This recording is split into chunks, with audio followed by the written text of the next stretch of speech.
आज दिनांक 23 फरवरी 2023 दिन गुरुवार है। नमस्कार, मैं शिक्षा मिश्रा स्वागत करती हूँ आप सभी का मध्य प्रदेश के नंबर 1 चैनल सुप्रभात न्यूज एमपी में। तो चलिए शुरू करते हैं, जानते हैं एक खबर को विस्तार से। संबल हितग्राहियों को भी मिलेगा आयुष्मान योजना का लाभ। भारत सरकार द्वारा आर्थिक रूप से कमजोर परिवारों के लिए आयुष्मान योजना में निःशुल्क उपचार की व्यवस्था की है। इसमें हितग्राही का 5 लाख तक का उपचार निःशुल्क किया जाता है। इस योजना का लाभ संबल हितग्राहियों को भी दिया जाएगा। जिले में इसके लिए श्रमिकों का पंजीयन किया जा रहा है ताकि उन्हें भी आयुष्मान योजना के तहत निःशुल्क उपचार उपलब्ध हो सके। मध्य प्रदेश भवन एवं अन्य सन्निर्माण कर्मकार कल्याण मंडल में पंजीकृत भवन सन्निर्माण श्रमिकों एवं उनके परिवार के सदस्यों के लिए आयुष्मान भारत योजना में निःशुल्क चिकित्सा का प्राविधान किया गया। जिला श्रम अधिकारी ने बताया कि आयुष्मान भारत योजना में निःशुल्क चिकित्सा का लाभ देने के लिए जिले में श्रमिकों का पंजीयन किया जा रहा है। राज्य के पेंशनर्स के लिए अच्छी खबर, पेंशन राशि में होगी वृद्धि, अब मिलेंगे 1000। मध्य प्रदेश के पेंशनरों के लिए अच्छी खबर है। वृद्धावस्था पेंशन योजना पर ताज़ा अपडेट है। अब बुजुर्ग पेंशनरों को हर महीने 1000 पेंशन राशि मिलेगी। वर्तमान समय में यह राशि 600 रुपये प्रति माह है, जिसमें करीब 70% की बढ़ोतरी होगी और हर पेंशनर्स को 400 रुपये का फायदा मिलेगा। दरअसल हाल ही में सीएम शिवराज सिंह चौहान ने ऐलान किया था कि अब वृद्धावस्था पेंशन में बढ़ोतरी की जाएगी। वृद्धावस्था पेंशन अब 600 से बढ़कर 1000 रुपये प्रति माह होगी। 1 मार्च को प्रस्तुत होगा मध्य प्रदेश का बजट। स्वरोजगार को बढ़ावा देने के लिए होंगे प्राविधान। शिवराज सरकार 1 मार्च को विधानसभा में वित्तीय वर्ष 2023-24 के लिए राज्य का बजट प्रस्तुत करेगी। इसमें स्वरोजगार को बढ़ावा देने के लिए SC, ST, OBC सहित अन्य वर्गों के लिए संचालित योजनाओं के वित्तीय प्राविधान में वृद्धि प्रस्तावित की जाएगी। मुख्यमंत्री युवा अन्नदूत योजना के माध्यम से राशन वितरण का काम चुनिंदा परिवहनकर्ताओं के स्थान पर स्थानीय युवाओं को देने के लिए खाद्य नागरिक आपूर्ति विभाग को बजट आवंटित किया जाएगा। 1 मार्च को बजट प्रस्तुत करने के लिए वित्त विभाग ने विधानसभा सचिवालय को सूचना दी है। इसके पहले कैबिनेट बैठक होगी। सीएम शिवराज की बड़ी घोषणा, अब इन बच्चों को होगा बड़ा लाभ। मध्य प्रदेश के मुख्यमंत्री शिवराज सिंह चौहान जल्द एक नया फैसला लेने जा रहे हैं। अब मध्य प्रदेश के सरकारी स्कूल में पढ़ने वाले बच्चों को मेडिकल कॉलेज में रिजर्वेशन मिल सकेगा। सरकार इसे गरीब बच्चों को उच्च शिक्षा दिलाने में मील का पत्थर मान रही है। मध्य प्रदेश के मुख्यमंत्री शिवराज सिंह चौहान मंगलवार को बालाघाट में थे। वहां उन्होंने पहले हॉक फोर्स के पुलिस जवानों को उनकी वीरता के लिए सम्मानित किया और उन्हें प्रमोशन दिया। सीएम ने हॉक फोर्स के जवानों की जमकर तारीफ की और कहा कि इन जवानों की बदौलत हम महफूज हैं। उन्होंने कहा कि मैं इनको फोर्स के जवानों को सैल्यूट करता हूं। मदरसों में धार्मिक तालीम के साथ योग की तैयारी, आयोग के अध्यक्ष के बयान से खलबली। मध्य प्रदेश में मदरसों में अब तालीम के साथ योग की शिक्षा भी दी जाएगी। मदरसों के धार्मिक तालीम के साथ अब योग को पाठ्यक्रम में शामिल किया जाएगा। योग आयोग के अध्यक्ष वेद प्रकाश ने कहा कि जल्द ही MP के मदरसों में धार्मिक तालीम के साथ योग की शिक्षा दी जाएगी। योग किसी धर्म संप्रदाय विशेष से संबंधित नहीं है। मदरसों में योग सिखाने पर उलेमा बोर्ड और कलमा सेंटर के अध्यक्ष के सुर भी अलग अलग हैं। मध्य प्रदेश में तालीम के साथ मदरसों में योग की ट्रेनिंग देने की मांग के समय समय पर उठती है। योग आयोग के अध्यक्ष वेद प्रकाश ने योग प्रशिक्षण संस्थान में पदभार ग्रहण करने के दौरान कहा कि कई देशों ने योग को अपनाया है। सभी शैक्षणिक संस्थाओं में योग के लिए प्रशिक्षण दिया जाएगा। सरकारी विभागों में 6 माह में रिक्त पदों पर भर्ती की प्रक्रिया होगी पूरी।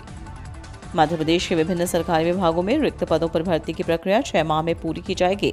सरकार ने अगस्त 2023 तक भर्ती करने का लक्ष्य रखा है। इसको लेकर सामान्य प्रशासन विभाग तो नियमित समीक्षा कर ही रहा है।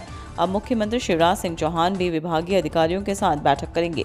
7500 पुलिस आरक्षकों की भर्ती नए नियमों के आधार पर होगी। इसमें शारीरिक दक्षता के अंकों को मिलाकर प्रावीण्य सूची जारी होगी।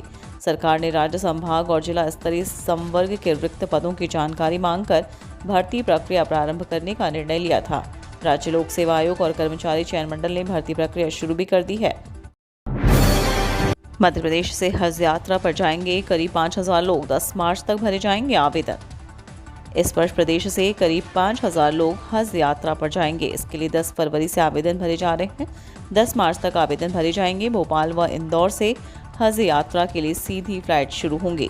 हज कमेटी के अध्यक्ष रफत वारसी ने बताया कि देश भर से 1,75,000 हज यात्रियों का कोटा तय हुआ है। मध्य प्रदेश से करीब 5,000 हज यात्री जाएंगे। बीते वर्ष की तुलना में हज यात्रा का खर्च 50,000 रुपये तक कम होगा। भोपाल व इंदौर से मदीना के लिए सीधी उड़ान के लिए मध्य प्रदेश हज कमेटी की ओर से राष्ट्रीय हज कमेटी के चेयरमैन AP अब्दुल्ला कुट्टी को आवेदन लिखा था। अभी किसी को आवेदन जमा करने में कोई परेशानी आ रही है तो वे हज हाउस आ सकते हैं। यहाँ एक टीम आवेदन भरने के लिए मौजूद रहती है। पहले आवेदन भरने के 300 रुपये लगते थे, जो इस बार कोई राशि नहीं लग रही है। विकास यात्रा में तैयार हुआ विधानसभावार लेखा जोखा, कांग्रेस को घेरेगी भाजपा। मध्य प्रदेश में 5 फरवरी से विकास यात्रा चल रही है। इसमें विधानसभावार विकास कार्यों का लेखा जोखा तैयार किया गया है। इसके आधार पर भाजपा सदन से लेकर मैदानी स्तर तक कांग्रेस को घेरेगी। दरअसल कांग्रेस ने 27 फरवरी से प्रारंभ होने जा रहे विधानसभा के बजट सत्र विभिन्न मुद्दे उठाकर और आरोप पत्र के माध्यम से सरकार को घेरने की तैयारी की है। 5 फरवरी से चल रही विकास यात्रा में अब तक 27,421 लोकार्पण और 20,676 विकास कार्यों का शिलान्यास हो चुका है। विभिन्न योजनाओं के लिए प्राप्त 6,71,000 आवेदन में से 5.5 लाख का निराकरण किया जा चुका है। सरकार ने विभागवार और विधानसभावार विकास कार्यों का लेखा जोखा तैयार कराया है। मध्य प्रदेश के कर्मचारियों के लिए कमलनाथ ने मुख्यमंत्री शिवराज से की ये बड़ी मांग। कांग्रेस ने अपने शासनकाल में लागू की गई मुख्यमंत्री राज्य कर्मचारी बीमा योजना फिर से प्रारंभ करने की मांग की है। इसे लेकर पूर्व मुख्यमंत्री कमलनाथ ने सीएम शिवराज सिंह चौहान को एक पत्र लिखा है। साथ ही कहा कि ये योजना बंद कर शिवराज सरकार का कर्मचारी विरोधी चेहरा हुआ उजागर हो गया। उन्होंने कहा कि कांग्रेस सरकार ने योजना शुरू की थी और इसके अंतर्गत राज्य सरकार के कर्मचारियों और सेवानिवृत्त कर्मचारियों के लिए 10 लाख तक के कैशलेस इलाज की सुविधा थी, लेकिन बीजेपी ने इसे बंद कर दिया। अब कमलनाथ ने पत्र लिखकर इसे फिर से शुरू करने की मांग की है। चुनावी साल में शिवराज सरकार का आखिरी बजट 1 मार्च को होगा पेश। मध्य प्रदेश सरकार का बजट 1 मार्च को पेश होगा। वित्त मंत्री जगदीश देवड़ा सदन में बजट पेश करेंगे। चुनावी साल में शिवराज सरकार का यह आखिरी बजट होगा। इस बजट में सरकार जन कल्याणकारी योजनाओं का ऐलान कर सकती है। प्रदेश सरकार का यह बजट 3 लाख करोड़ से अधिक का होगा। पिछले साल सरकार ने 2,79,000 करोड़ रुपए का बजट पेश किया था। मध्य प्रदेश विधानसभा का बजट सत्र 27 फरवरी से शुरू होगा। इस बजट सत्र का समापन 27 मार्च को होगा। बजट सत्र के शुरू होने के पहले दिन 11 बजे राज्यपाल का अभिभाषण होगा। अवकाश के दिन नहीं होगी 5वीं और 8वीं की गणित विषय की परीक्षा। मध्य प्रदेश स्कूल शिक्षा विभाग के अधिकारियों की लापरवाही के कारण 23 मार्च को होने वाली 5वीं व 8वीं की बोर्ड परीक्षा की तारीख में संशोधन कर दिया गया है। इस संबंध में मिली जानकारी के अनुसार अब यह परीक्षा 3 अप्रैल को आयोजित की जाएगी। नई शराब नीति में बार में सस्ती शराब और बियर नहीं बिकेंगी। हेरिटेज शराब टैक्स फ्री। मध्य प्रदेश सरकार ने 2023-24 की नई शराब नीति को रविवार को स्वीकृति दी है। वाणिज्य कर विभाग की तरफ से 1 अप्रैल 2023 से आयुक्त आबकारी विभाग मध्य प्रदेश को नई शराब नीति के क्रियान्वयन के लिए निर्देश जारी किए हैं। इसके अनुसार नई शराब नीति के तहत अब बार में सस्ती शराब और बियर नहीं बिकेगी। वहीं हेरिटेज शराब को टैक्स फ्री किया गया है। मध्य प्रदेश में ऊर्जा विभाग की विभिन्न कंपनियों में 453 पदों पर होगी भर्ती।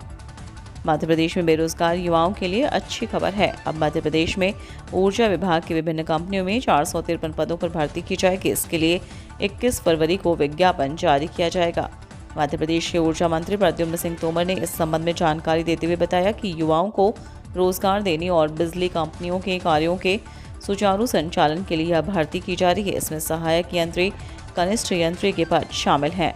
मध्य प्रदेश के ऊर्जा मंत्री प्रद्युम्न सिंह तोमर के अनुसार रिक्त पदों के लिए ऑनलाइन आवेदन 24 फरवरी से 16 मार्च 2023 तक किए जा सकेंगे। भर्ती की प्रक्रिया Madhya Pradesh power generating company द्वारा की जा रही है। एक और सरकारी बिक्री के ऐलान से गेहूं बाजार में घबराहट। मंगलवार को सरकार ने एक बार फिर सरकारी गोदामों के गेहूं की खुले बाजार में बिक्री का ऐलान कर दिया। इससे पहले 3 सप्ताह के भीतर सरकार 2 बार सरकारी गेहूं को खुले बाजार में लाने का ऐलान कर चुकी है। इस तरह सरकारी गोदामों से कुल 50 लाख टन गेहूं खुले बाजार में आ जाएगा। पहले दौर की नीलामी 1 फरवरी को हुई थी, दूसरे दौर की नीलामी 15 फरवरी को। इसमें सरकार ने कीमतों में कटौती भी करा दी थी। फिर बढ़ सकती है लोन की ईएमआई। आरबीआई ने दिया ब्याज दर में बढ़ोतरी का संकेत। एक बार फिर से जनता की जेब पर कर्ज का भार बढ़ सकता है।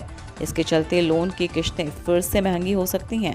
आरबीआई ने आज इस प्रकार के संकेत दिए हैं। इसके बाद यह संभावना जताई जा रही है कि यदि केंद्रीय बैंक रेपो रेट बढ़ाता है तो आम आदमी की जेब पर ईएमआई का भार बढ़ सकता है। बुधवार को आरबीआई की मौद्रिक नीति की बैठक के मिनट्स जारी किए गए। इसमें आरबीआई गवर्नर शक्तिकांत दास ने कहा कि अभी महंगाई के साथ भू राजनीतिक तनाव व वैश्विक वित्तीय बाजार में जारी उतार चढ़ाव को देखते हुए बैंक दरों में बढ़ोतरी को रोकना समय से पहले का कदम होगा।